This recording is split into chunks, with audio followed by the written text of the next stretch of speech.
दोस्तों, आज के इस वीडियो में हम बात करेंगे एक ऐसे खूबसूरत जगह की जिसे कभी धरती का स्वर्ग कहा जाता था, जहां पहाड़ों पर बर्फ चमकती थी, झीलों में शिकारे तैरते थे और हवाओं में सिर्फ शांति का पैगाम होता था।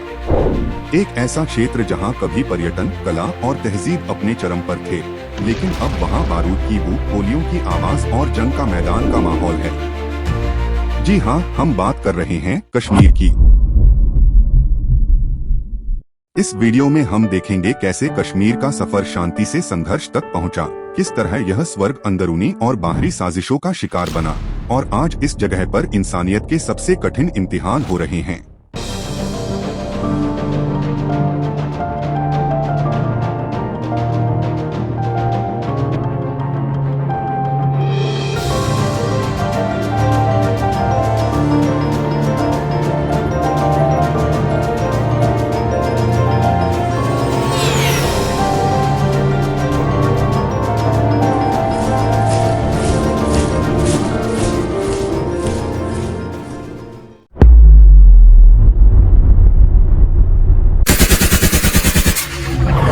कश्मीर भारत के उत्तरी छोर पर स्थित हिमालय की गोद में बसा एक अद्भुत प्रदेश। उत्तर में चीन का तिब्बत, पश्चिम में पाकिस्तान और दक्षिण में हिमाचल व पंजाब की सीमाओं से घिरा। इसकी भौगोलिक स्थिति ही इसे रणनीतिक और राजनीतिक दृष्टि से बेहद महत्वपूर्ण बनाती है। कश्मीर नाम की उत्पत्ति प्राचीन काल से जुड़ी है।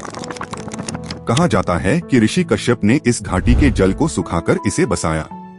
इसी कारण इसका नाम पड़ा कश्यप मार्ग, जो समय के साथ कश्मीर बन गया। यहाँ की वादियाँ, बर्फ से ढके पहाड़ और नदियाँ सदियों से सभ्यता और संस्कृति का केंद्र रही हैं। शंकराचार्य मंदिर, अमरनाथ गुफा, हजरतबल दरगाह, शालीमार बाग, डल झील, गुलमर्ग, सोनमर्ग, हर जगह एक अलग कहानी, एक अलग सौंदर्य समाया है। लेकिन 1947 में भारत के विभाजन के साथ ही इस स्वर्ग में तनाव के बादल छा गए। विभाजन के तुरंत बाद पाकिस्तान ने कबायली लड़ाकों को भेजकर जम्मू कश्मीर पर कब्जा करने की कोशिश की। महाराजा हरि सिंह ने भारत से मदद मांगी और विलयपत्र पर हस्ताक्षर किए। भारतीय सेना ने बहादुरी से पाकिस्तान को पीछे धकेला, लेकिन पंडित जवाहरलाल नेहरू ने एक बड़ी राजनीतिक भूल कर दिया। मामले को संयुक्त राष्ट्र में ले गए।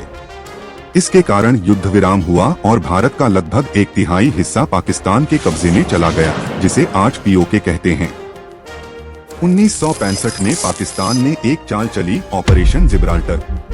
उनका मकसद था हजारों प्रशिक्षित घुसपैठियों को कश्मीर में भेजकर लोगों को विद्रोह के लिए भड़काना, ताकि वहां की जनता भारत के खिलाफ उठ खड़ी हो और पाकिस्तान पूरे कश्मीर पर कब्जा कर सके। लेकिन पाकिस्तान की ये योजना नाकाम रही। कश्मीर की जनता ने खुलकर उनका साथ नहीं दिया और भारतीय सेना ने घुसपैठियों को मार भगाया। इसके बाद पाकिस्तान ने सीधा मोर्चा खोलते हुए अंतर्राष्ट्रीय सीमा पर हमला कर दिया। भारत ने जवाब में पंजाब, राजस्थान और कश्मीर मोर्चे पर जबरदस्त पलटवार किया। लाहौर के बाहरी इलाकों तक भारतीय टैंक पहुंच गए और हाजीपीर दर्रा हमारे नियंत्रण में आ गया।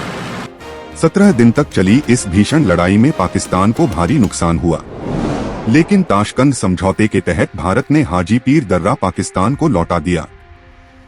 एक और रणनीतिक गलती, जिसने भविष्य में पाकिस्तान को फिर से कश्मीर में घुसपैठ का साहस दिया। 1971 का युद्ध मुख्य रूप से बांग्लादेश, तब का पूर्वी पाकिस्तान, की आजादी को लेकर लड़ा गया।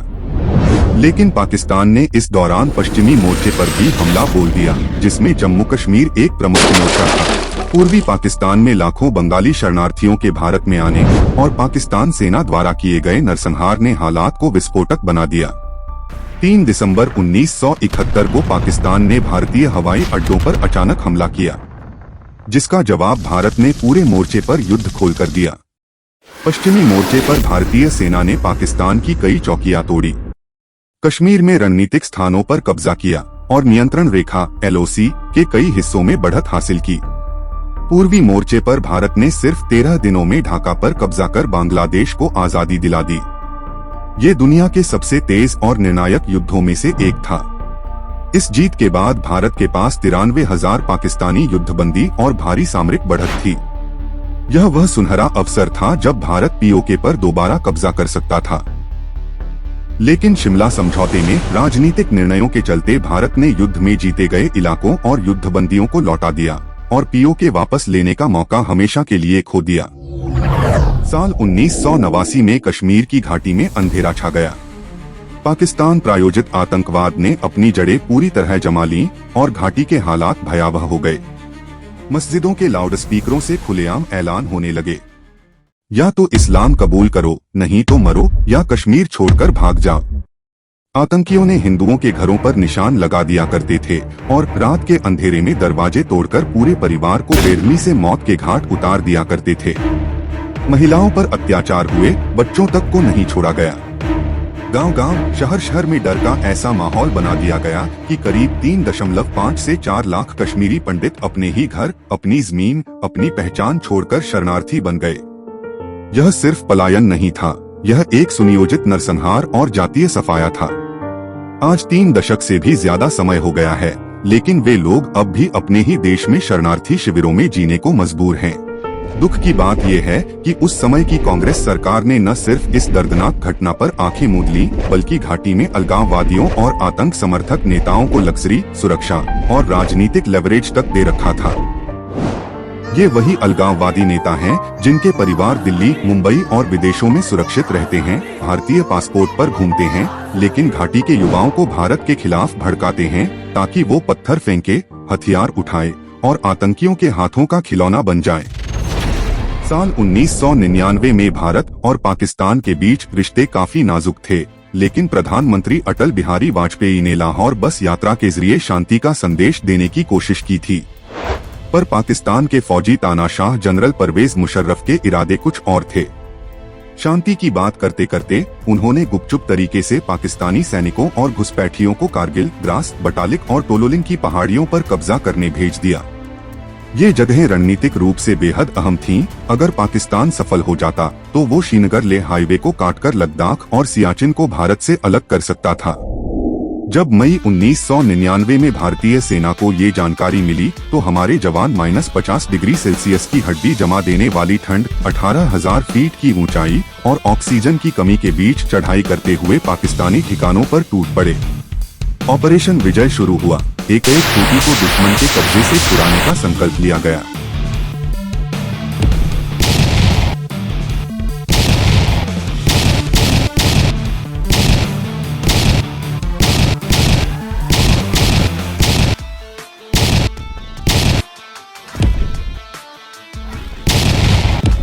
टाइगर हिल, टोलोलिंग और पॉइंट 4875 जैसी चोटियों पर दिन रात चले भीषण युद्ध में captain Vikram Batra, captain Manoj Kumar Pandey, grenadier Yogendra Singh Yadav, major Rajesh Adhikari जैसे अनगिनत वीर जवानों ने अपने प्राण न्योछावर कर दिए।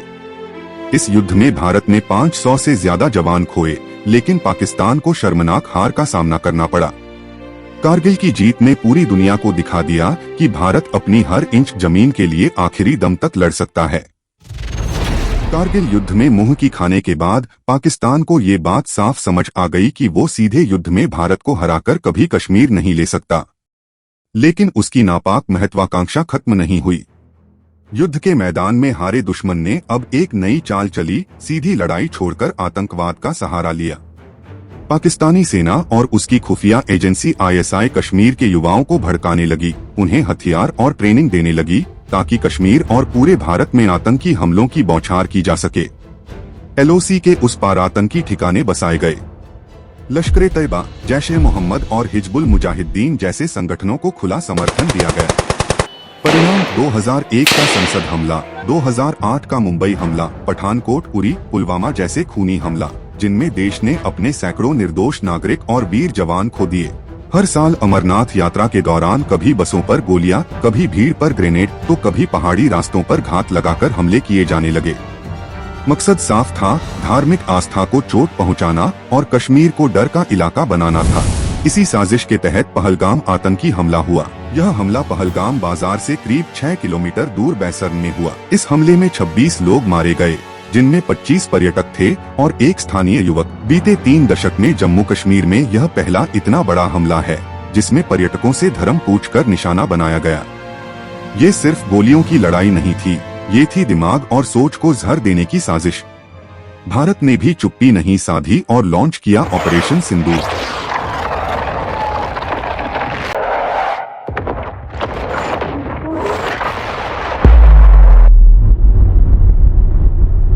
मई के 6 से 7, 2025 की रात को भारतीय सशस्त्र बलों द्वारा पाकिस्तान और पाकिस्तान के कब्जे वाले कश्मीर (पीओके) में आतंकवादी ठिकानों पर किया गया एक सैन्य हवाई हमला था। ऑपरेशन सिंदूर का मुख्य लक्ष्य पाकिस्तान और पीओके में आतंकवादी ठिकानों को निशाना बनाना था, खासकर वे स्थान जो लश्कर-ए-तैयबा, जैश-ए-मोहम्मद और हिजबुल मुजाहिदीन जैसे आतंकवादी समूहों द्वारा उपयोग किए जाते थे। कई आतंकवादी ठिकाने नष्ट हो गए और भारत ने आतंकवाद के खिलाफ अपनी दृढ़ प्रतिबद्धता जताई। पाकिस्तान की हर नाकाम कोशिश के बावजूद भारत कश्मीर की दीवार बनकर खड़ा रहा। ये दीवार सिर्फ पत्थर और सीमेंट की नहीं, बल्कि हमारे सैनिकों के खून, हमारे संविधान की ताकत और करोड़ों भारतीयों की आस्था से बनी है। चाहे 1947 का हमला हो, 1965 और 1971 के युद्ध या कारगिल की ऊंची चोटियां या आतंकवाद की अंधेरी रातें, भारत ने हर बार अपने झंडे को कश्मीर में ऊंचा रखा। पाकिस्तान ने घुसपैठ, आतंकी हमले और अलगाववाद को बढ़ावा देकर कश्मीर को तोड़ने की लाख कोशिश की, लेकिन हर बार भारतीय सेना और भारत की जनता ने इस नापाक मंसूबे को नाकाम किया। आज भी एलओसी पर तैनात जवान बर्फीली हवाओं में माइनफील्ड्स के बीच अपनी जान हथेली पर रखकर कश्मीर की सरहद की रक्षा कर रहे हैं। उनके पीछे खड़ा है एक मजबूत भारत। आज का कश्मीर चुनौतियों से घिरा है, लेकिन यह भी सच है कि हर अंधेरी रात के बाद सुबह जरूर होती है। हमने इसे खून और बलिदान से बचाया है, अब हम इसे प्यार, विकास और शांति से सजाएंगे। हम फिर से कश्मीर को वही स्वर्ग बनाएंगे जिसकी मिसाल दुनिया देती थी, जहां डल झील की लहरों में सूरज की किरणें चमकती हैं, जहां बर्फ से ढकी चोटियों के बीच ट्यूलिप गार्डन खिलखिलाते हैं, जहां अमरनाथ की गुफा में घंटियों की गूंज और पहलगाम के वादियों में बच्चों की हंसी गूंजती थी। कश्मीर का हर पत्थर, हर पेड़, हर बूंद गवाह बनेगी कि यह भूमि भारत का मुकुट है और यह मुकुट हमेशा चमकता रहेगा। कश्मीर हमारा था, है और रहेगा, और हम फिर से इसे स्वर्ग बनाएंगे। अगर आपको यह वीडियो पसंद आया हो तो इसे लाइक करें, अपने दोस्तों के साथ शेयर करें और ऐसे ही और इतिहास और सच्चाई से जुड़े वीडियो देखने के लिए हमारे चैनल को सब्सक्राइब करना न भूलें। जय भारत।